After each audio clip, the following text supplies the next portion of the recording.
Good evening, ladies and gentlemen, and thanks for tuning in to another episode of the Dumpster Diaries Podcast. As always, I am Justin Allen, and I'm here with my buddy Moses Wartooth, and today we have a very special episode just for you. Dude, it's our 100th episode. 100 in, man. That's crazy.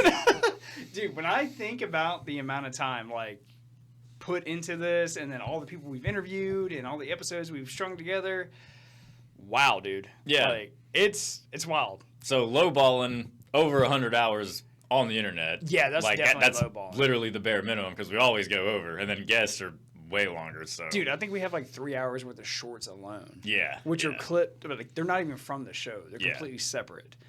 But damn, dude. And, man, we also got sick-ass merch, man, for sale on Amazon now. That's right. So We're you can go to moving Amazon. on up in the world, man. man. You can go to Amazon.com. Yeah, and you type can, in Dumpster Diaries Podcast. And get you You got some merch coming up. You can get a coon shirt, a coon... Throw pillows. We got phone cases. We got comforters, hoodies. What's this little suction cup things on the back of phones? Pop socket thing. Pop sockets, yeah, dude. We got all that stuff, man. If you like the coon, we got stuff for you. Bro, it was a bitch getting on Amazon, though. It's a very... extensive process. Yeah, it's like going for a security clearance. Yeah, there really is a waiting list. It's pretty crazy. But if you like the show, man, and you want to help a coon in need, man, feel free to go on Amazon and purchase some merch, and that goes in our bank account, man, and it keeps the show going, and we help promote comedy and just interviews out in the East Texas region, man. Yeah, get the people's voice out there. Yeah. Dude, I don't know, man. Did you ever think we'd make it this far? No, honestly, no. Because this episode is not like a normal episode. Because clearly Moses and I haven't done a one-on-one in a long time. Yeah, it's been a while since it's just been me and you, man. Yeah, so we're just reflecting, man. And I didn't think when we started, dude, I didn't think we'd make it this far. And then what's crazy is when you go through the statistics, like the analytics of podcasting in general, there's a little less than 500,000 active podcasts in the world right now. Mm-hmm. Okay? Active is defined by they have posted at least one episode in the last year. Yeah. Okay, so let's get real. If you were to do one episode a month, that really narrows that pool down even more, I'm sure. Dude. And then once a week for a year, that's very few people are doing that. And then what's crazy is less than 1% make it past 20 episodes. I mean, I can see it, man, because look at us, you got to do it for the love of the game. If you're just cranking shit out, you're not going to get anything in return for a while. Because there is no money in this shit. No. Even if you make a little bit, you done spent 3 times that amount. Yeah, okay, cool. We made so-and-so amount of money this time, but all the equipment costs, that eats that shit up. Yeah, dude. But it's kind of cool to think that we're in the top 1%. That's right. The 1%ers. Yeah, but dude, god damn, boy, is that a stretch. That's like Joe Rogan, $100 million Spotify deal to you made $17 last week. There's not a lot of in between. No. There really isn't. But I've enjoyed it, man. I thought it was cool, man. I remember, if you go back and look, our first 12 episodes are the worst episodes ever. My God. Just unwatchable. I think there's been times where I've been drunk and I've begged you to just take them off the internet. And you're like, no. We gotta stand for something. Yeah, and we have this rule where once we post it, we never take it down. Yeah, because if we felt good enough about it to post it once, we're never gonna back down on that. And I'm calling you in the middle of the night, dude, come on, man, you just gotta get rid of this shit. And it's horrible. The audio is horrible, the video is horrible. I hate it, you hate it, but damn it, we're leaving it up there. There's no lighting. It's one single bare light bulb just hanging. And it's come on. And we're in a basement. The audio is just it's terrible. It's terrible. Absolutely horrible.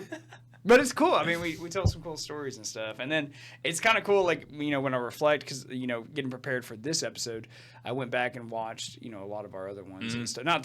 I didn't sit there for 200 fucking hours, but, I went through, watch episode 1, maybe episode 5, maybe 20, yada, yada, yada. Mm-hmm. And you get to see the progression of it. Yeah, because really, every, at least, in the beginning, every episode, there was new shit. We were upgrading every time. And then slowly, even now, we're still upgrading things. Yeah. But, we've at least now come to a point where everything is at least watchable and people, you can listen to it without wanting to scratch your ears out, so. Yeah. So, people are, scrolling through YouTube who find this episode, and they're like, oh, this is just another shitty podcast. Oh, no, it can get shittier. Yeah, if you think this is bad. And, dude, so, I remember, like, you know, we first kind of talked, and, you know, we're going back and forth. And I mentioned to you, I was like, hey, man, like, you know, I almost started a podcast, you know, pre-COVID with a buddy of mine.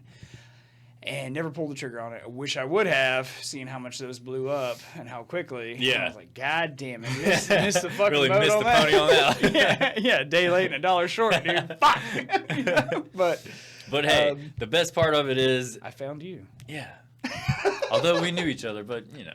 We found each other in this strange little space, decided to actually do the thing. It really is like, I don't know, man. I'll get on the religious aspect or the spiritual aspect of things, but we'll just call it the universe, right? Yeah. You and I left, man. We parted ways at like 18. Went to the military, like yada yada yada. Traveled the world completely. Other sides of the world. Literally, like other sides of the world.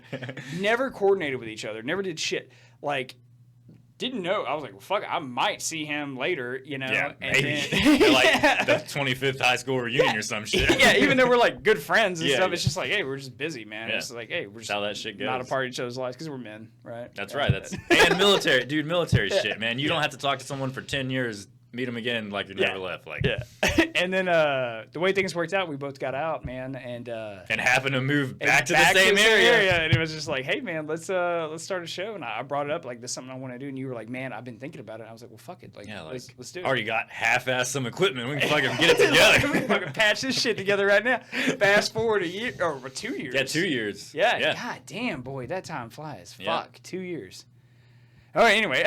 So, like, and next thing you know, like, we have an entire studio built and stuff. And then, like, we're interviewing people in our area. But one thing I do like about our show, and this is something we've recently decided to do in the last few months, is we stopped competing with the entire Western world. And we started really focusing on just our local community. Yeah, local area. Yeah. And where we live, like in Lufkin, Texas, East Texas, right? There ain't shit. There's mass confusion. No one knows what the fuck's going on. There's all these issues and stuff like that. And now we're having people come on and they're talking about some of these issues. And it's like, oh, yeah. Holy shit. And it just goes to show you that, like, it doesn't matter where you are. There's still other individuals around that actually can give something that is beneficial to society. Like, we've been learning all kinds of cool shit with our guests on. Yeah, I know. Like, I don't need to bring some comedian in from, like, L.A. and put him up in a hotel, fly him in, all this other shit, and be like, oh, that's cool. You talked to me for an hour. Like, let me get however many views off of it. Yeah, be like, okay, you've been on 47 podcasts this year. Like, how about we get someone that has never been on a podcast? Yeah. That shit's cool. They get to, like, it's cool for them. It's cool for us. Everybody wins. Like the guy who determines whether or not my fire hydrants fucking work in my neighborhood. We need that guy. We still need that guy on. That's a real, I've talked about it a lot on the show. That's a real issue, man. The fire hydrants in my subdivision do not work. They're just static displays. They literally are. Like, I was like, oh, fuck. It's like, might as well be a fucking cartoon. Yeah. like just styrofoam. But, man, dude, we've been doing some good shit, man. And I like the whole, like, because for a little while, like, I was kind of like, oh, it's going to be, I mean, don't get me wrong. Like, I enjoy the podcast. I love it. But there was times where, you know, I was just tired, like, with work. Dude, burnout's real. Like, burnout, it becomes a job. Like, whether or not you look at it that way, eventually everything will become a job. And we did it for, like, so long, and I was just like, man, it's like Groundhog Day. Like, we're doing the same shit over and over. Yeah. And then we finally decided to be open about it and talk to people. Because for the first, year and a half, we didn't say shit about it to anybody. Yeah. Like, not even our best friends and, like, significant others. We never said literally shit. No one outside of us knew what we were doing. And so by the time it came out, like, we already had, like, thousands of subscribers. And it was like tens of thousands of views on, like, videos. I think our channel all had over 1 million views on YouTube alone. Yeah. By the time we actually Before we told anyone. It's like, yeah, dude. It's like half the size of Houston or some shit. It's like, yeah, there you go. You know, but, yeah, man. And, oh shit, I lost my train of thought with that shit, man. Just progression and where we're going. Yeah, you know, and because we didn't say shit to anybody, and I literally, I was gonna make a huge point with that. I just fucking completely blanked on that. God, it'll come back. It'll come back around. I had a late night last night, so trying to hang in there. But yeah, man, like, you know, but we were talking about, like, getting burnt out and stuff like that, and, like, kind of going on and on and on. And then we finally told people, and then, we did some work with some people, and then they told everybody, and that cat kind of I guess we didn't do really, that. I guess really the cat came out of the bag because of that commercial we did. Like, I guess that was kind of... Yeah. We did a commercial, and then people were like, wait. Like, they started recognizing us from, like, high school. They were like, we know these guys. Yeah, we're like, what are those people doing? Like, yeah. It was like, what the fuck? Because everyone was like, Moses is super buff now, and Justin got fat. Like, what the fuck is happening? And, so, yeah, man, like, you know, it kind of came out of the bag or whatever. And... then we started interviewing people. That gave me like extra juice. That did for me as well. I was like, boom, here we go. This is like the next phase, right? It was because that like after having the first guest on, I was like, damn, this is what we need to be doing. Like it just felt right after that. It was like everything because then every time will be a new experience. Yes. And also too, man, like, you know, I know we interview like a lot of comedians and those are always fun and we love those guys. Yes. And they're entertaining. But we've had like a lot of serious interviews. And we've also highlighted like issues from like teachers to paramedics. Yeah, first responders, mental health. All this shit, like these shortcomings, like not legalization of marijuana, like yeah, and we'll talk about like national stuff, but like really we're talking about what affects East Texas, our local community, and we actually talked about it, and that's pretty cool, man. And we highlighted, and I'm just super excited to see what the future holds, man. I know, because now I feel like we were always moving up, but now I think the ball is starting to roll a little bit quicker. It's a weird type of traction, isn't it? Yeah. Because like I was always like, oh, like we're just gonna make this YouTube channel, we're gonna do this show, yada yada yada, do stand up comedy, you know, and we'll slowly just go down that road. Yeah. See what happens. And then now it's like, oh, we're talking to actual serious people, and we're having serious conversations, and it's like, holy shit! And these are people we all know. Yeah. And what's so cool is, like, what I find is almost every person, right? They'll be like, yeah, I want to come on your show, I want to tell a story. And then they show up, and they are nervous as fuck. Your words, lights, camera, hostage. Like, they're reading, like, the New York, they're like, hold up the New York Times, like, today's print, like, help me. They've got, like, an AR poking in their bag. Yeah, blinking Morse code, right? And they all get super nervous. And that's why, like, 30 minutes prior to the show, we do, like, a pre-interview kind of thing. And most of that is, like, bullshit. It's just to make someone feel comfortable. Yeah, just to get them used to kind of talking back and forth, trying to feel a little bit of comfort in the situation. But I will say, after initially, everyone's nervous. But then normally within about 10 minutes, everybody kind of opens up, and it just fucking runs smooth, man. Oh, I was about to get there, man. Like, so it takes a little while. Yeah. But they open up, and then they start liking it. And then it's fun. Yeah. And then when they're done, I think from their perspective, it's like an adrenaline rush. It's like, here's this, like, it's almost like controlled chaos. It's like, okay, I know I'm safe. I know everything's going to be fine. This isn't filmed live. And I want to do this because I see it and I think it'd be really cool. But they do it, man, and they're like, oh, fuck. Like, you know, like they're like clenched up, and then all of a sudden it's over. Yeah. And then it's like, oh, I'm okay. And the hosts are telling me I did a good job, and everyone's happy with me. And then they watch it, and it's never bad. Like, it's actually good. And so, but one thing I do like about our show is every single guest we've had on has asked to come back on again. Yeah. Every single one. And that was unprovoked or anything. They're like, we're doing this again. Yeah, and literally every person, whenever we're done, after we push end recording, they're like, dude, that was so much fun. Thanks. Like, yeah. Like that's what we're saying. It's just fun. It just shows how much people want to have their voice heard. Yeah, that's true. And after that's always something that they can come back and look on. Like, that's always something that they have for themselves to look and go back. Yeah. So, and that's one thing I really do like about it, because not only are we getting information out, but like I like the historical record side of it. You know, because I mean, I wouldn't wish ill on any of our guests, obviously, but one of them could die tomorrow, and then it's like, okay, we have 2 hours or an hour and a half. Long-form content, them talking about themselves. Yeah, their opinions, how they grew up, anything that they felt like they wanted to share with the world, they have that. Yes, and their families and everyone who knows them or anyone who liked whatever product they made, whether it's music, comedy, art, you name it, whatever it may be, they can always go back and watch it. And that is a cool gift to give people. It is. Yep. And like, because the reality is, the alternative is most people, like we have like cell phones and shit today. It's a shitty cell phone. Like, like if you have like a grandparent pass away, they're like, oh, look at this video of like your grandmother. And then it's like a fucking 30-second bullshit. Yeah, like, her probably blowing out some candles at a birthday yeah, party. you know, but it's not like who they were as a person. Yeah. So we really give that like fingerprint into that, you know, and I like it, man. I enjoy it, dude. Yeah, and that actually leads. I know we've had a small discussion about it, but I would like to eventually start interviewing some of the more elderly people just to get their stories, because once they're gone, they're fucking gone. I mean, you hear that all the time, but it's true. Yeah, I would like. I've been working on getting us more guests, man. I mean, I don't want to like blow the lid off of it, but there's a Vietnam vet, a terminally ill cancer patient. Like, there's like serious interviews I want to get, you know, lined up, and we'll see what happens, man. Because I just feel like once they're gone, like that's lost. It's us. Yeah, like, you know, I mean, what we're fucking doing. Yeah, like what the fuck we're doing, charging each other off in a fucking spare bedroom, a studio. You know? No, you gotta make fun of your own shit, but dude, it's good, man. I don't know. So, going forward, what do you see, man? Like, what do you want to do? What do you think is going to happen? I mean, I'm happy with the last 100 episodes. Absolutely. We wouldn't be where we are now without the past 99. Yeah. So. Yes. So I'm saying, like, if it keeps getting better at this rate, dude, in 100 more episodes, bro. Yeah, because this is our new starting point. It's bonkers. Yeah.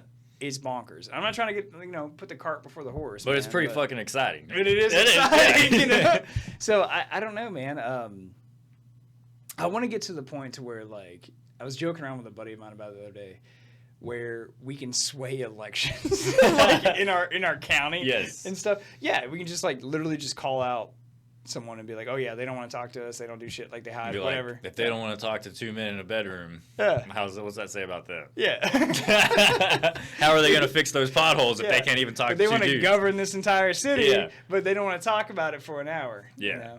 So it was like one lady I did. I remember, you know, just because this whole episode is reflecting back on the last 2 years, the last 100 episodes.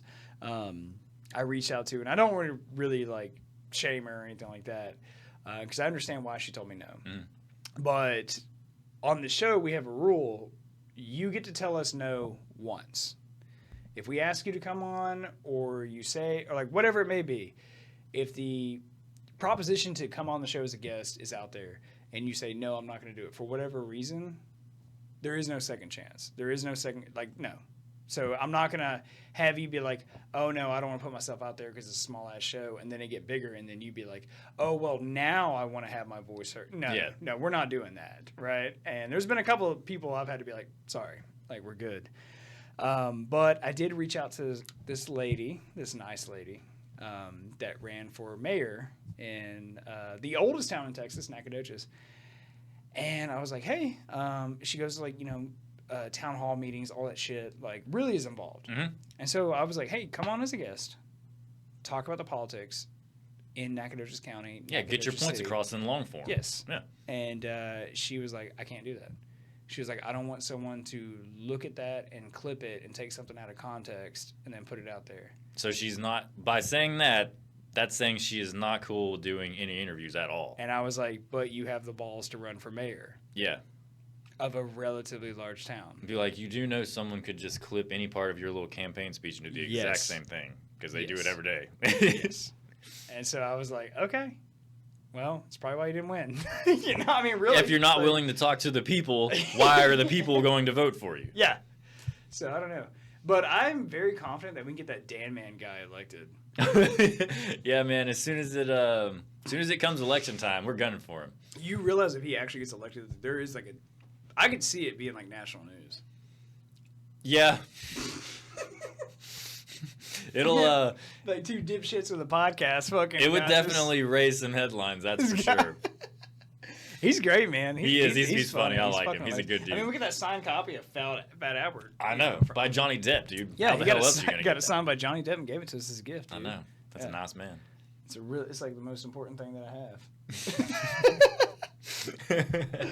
Man, is there any guests you really want on in the future? Like, not talking about like any future plans we already have. Like, just like in general. Yeah. I don't know, we're letting man. the audience into our world. How we like figured this out, dude. I'm personally interested in like first responder type stuff. I know Yeah. we've had them in the past, but I could do that all the time, and it never gets old to me. It's just interesting every time. You always learn new stuff. I just like looking into people with high stress jobs. I like seeing how they handle things and the situations that they are put in. Yeah. So that's what I'm into right now. I got you. How about you? Man, comedians, I don't know. Like, they're psychos. I like them. Dude, you can't go wrong, man. Like they're entertaining. They are. Yeah. You don't even have to have a script. No, that's the best thing. You don't yeah. have any talking points. They just show up. They're like, fuck it. What are we talking about? Yeah, be like, I don't know. What you got? What'd you see on the way here, man? All right, we can go from there. Yeah, dude. They're pretty good, man. So, yeah, I don't know, man. What's been like, what do you think the biggest challenge has been for us, man? Like, trying to overcome? I know that's a very expansive question, but. Yeah, I guess. I don't know, man. I feel like it's so that particular thing has changed as we've gone on. Yes. So like initially, it was just getting it watchable. Yeah, just getting it where you can actually like bear to hear or see exactly like what the fuck. Okay, is going I can on. now watch this, and I don't want to blow my brains out. That was the first goal. We had to get past that. Yeah. But now, I don't know, man. I guess. You want me to jump in there? Yeah, I guess aside from just just tweaking the small shit. I mean, I'm sure there's other big picture stuff we can be doing. For me, man, I feel like the biggest hurdle, like especially like going in the future, like currently that we're dealing with, is I used to think it was bullshit, but shadow banning is a real thing. Yeah. And now they're using AI to like review like all your videos you post, like in a fraction of a second, basically. And it's like, oh, they said this and this many times. That's not going to get pushed in the algorithm. Yeah. And I used to think it was bullshit until we actually proved it at one point. I was like, get fucked. I was like, are you shitting me right now? Like, I don't know, and that's like an invisible goalpost that's always moving too. Yes. Because every time they update the terms and like conditions. racism. Yeah, dude. You never can fucking land on it. That's how like every minority in America feels. Yeah, they're like, who are we going after today? I don't know. Just moving the invisible goalposts. Like, yeah, like racism. I mean, it kind of is in some fucked up, weird way. Like, if you apply racism concept to like freedom of speech, Yep. you know, it's just like, oh, like we don't like this because of that. I mean, every few years that shit changes. There's one does. demographic that's Yes. the boogeyman, which I mean, we've been doing like. Humans have, not us, humans have been doing that ever since civilization, man. Like, we've been like witch hunting for like months. Like, fuck these guys. Like, who are we going after, man? What have they done? Man, I'm super excited about it. So I think it's going to be our marketing and advertising, man. Like, Yeah. Getting more subscribers, dude. So if you're still watching this, you know, if you can like, subscribe if you haven't already. Tell your Just friends. subscribe, man. Just hit that button one time and you never have to do it again. Never have to do even it if you don't again. even like the show and don't want to watch it, you just skip past. Yeah. But just hit that subscribe. Come on. And then, but it really does help. It does. It really helps a coon in need. It does. Yeah, a coon in need is a friend indeed. Is That's all I'm right. going to say. Yeah. A coon with weed. It's like the actual real fans that have any idea what we're talking about with the coon shit outside the mascot. It's like, Yeah, other than that, they're just like, these guys said they weren't racist, but I don't know. Yeah. So our mascot is the raccoon, which was like when we made the mascot. I don't. Do you want to tell a story about how that came to be? Well, I Or mean, do you it want to keep came. that between us? It came in with the name of the podcast, and then that kind of branched into the mascot later on. Yeah. So like we did the Dumpster Diaries podcast, and we're like, okay, like dumpsters, like what goes with it? Because we wanted a mascot. Right? Yeah, like something that was like And I was like, recognizable. Trash Panda. Yeah. Like raccoon. Let's do it. So we created it. You actually created the image, and we promoted it, and then we started. We called it the Coon, and then we had the Coon Army, which is all our subscribers. So if you made it this far, you're probably a part of the Coon Army at this point. Yeah. And boy, when we posted that Oprah video, God, that brought up a lot of racial shit. They were like, look at their mascot. These guys are white supremacists. We were like, this has nothing to do with race. They were associating the term coon with like someone who's black. Yeah. And that had nothing to do with it. No. But then we posted a short about Oprah accusing her of starting the fires in Maui like a couple years ago. And, you know, because we're basically running this campaign of cancel Oprah. It's a whole thing. It's going to come out more in the future. But and she has to be stopped, man. She's evil. Yeah, we're not done. Yeah. And so anyway, it went like viral. Like I think it got close to like 500,000 on YouTube alone, and then it was like 200,000-300,000 on like Instagram. And so all in all, it was about 1 million fucking views, right? Thousands of comments. I couldn't keep up with how much like shit was. Yeah. Like, dude, there was times where I was begging you to take that video down. I was like, please stop. He's like, we were still early in the game. Like we're only a couple. We were very early. Yeah. And I was like, fuck, dude, this is not no. And it wouldn't even like we didn't even really write that joke. It was just like off the cuff, like, oh, let's just say some stupid shit, make a 15-second video. Like, here you go. But anyway, man. So in the comments, they were flooded with feminist, Black Lives Matter, fucking conspiracy theorists, because they were like accusing Oprah of like controlling direct energy weapons. Yeah, for, like the U.S. why government. is Oprah's roof blue? yeah, dude. And I'm not saying there's not anything there, but I don't think Oprah is like sitting there with a joystick going. Yeah, I think she's got too much shit on her plate already. I don't think she's got time for that. Yeah, and she's like 70 years old. Like, yeah, like I don't think she cares that much anymore. Like, she's she's got other things going on. But she's like, got her book club to worry about. But I was amazed at how many people, and I never associated our logo with any racial shit at all by any means.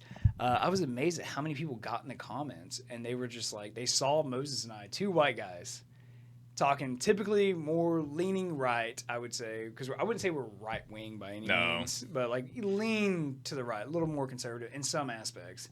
Probably, actually, the best way to describe it is what? Fiscal conservatives, like conservative with money. And then, like, probably social liberals. Agreed. Yeah, I agree to that. Yep. You know what I mean? Yeah. So, like, do whatever you want to. It's your body. Yeah. But I ain't paying for it. Yes, 100%. You know? Yep.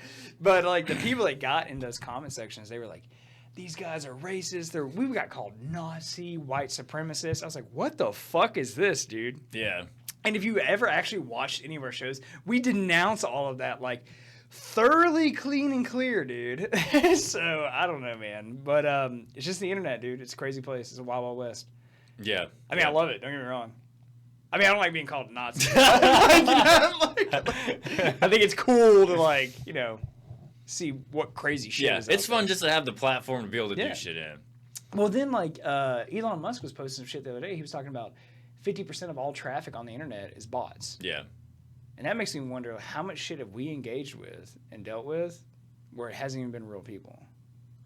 Because there's been some shit that people post. Most of the time, I'm like, I stay out of the comments. I don't even read them, right? But every now and then, I'll go through and scroll, and I'm like, fuck it, who gives a shit, whatever. But then once in a while, one will get me. It'll fucking get me, dude. And it's usually when they call me like Frodo Baggins or some shit. I'm like, motherfucker, they got me. The best one I've ever seen, man, was some guy said, man, Frodo got fat. And then somebody replied underneath it, was like, nah, man, Samwise just lost weight. And I was like, fuck, dude. I put that in my stand-up bit. Whoever you were that commented that, I use that shit. Usually works. Oh, man. But, yeah, I don't know, man. It's been a wild ride, man. It has. And I'm super excited. We have a lot of plans for the future and everything that's going to happen. And I can't wait, man. I know. And, dude, I'm going to get a little sentimental with you. However long this road is, just thank you for doing it with me, man. Absolutely, man. Yeah. And I wouldn't pick another person to do it with. I wouldn't have it any other way, man. But thanks for all the support, guys. Like I said, man, we're on Amazon. That's the easiest way to find our merch. Yeah. Everybody has Amazon. Yep. There's no excuse now. Yeah. Check out. We got links below, man. Small Press Productions. You can get comedy tickets in East Texas. They have them every month, man, at a whole venue. Man, I don't know. We're doing changes. I know. Big Doing things coming. Things. Yeah. Right. So, thanks, guys. See ya.